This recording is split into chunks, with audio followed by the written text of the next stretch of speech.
sound in your head. What if I could help? Oh, how to shut him up. I know. Memory lane. Professor Lazarus. Remember him and his genetic manipulation device?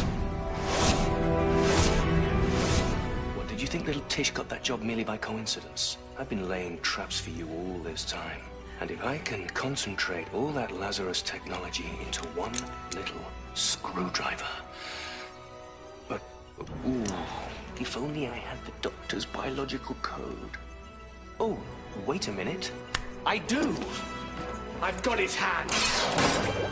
And if Lazarus made himself younger, what if I reverse it?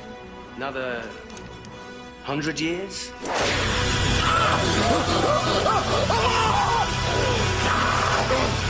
Teleport.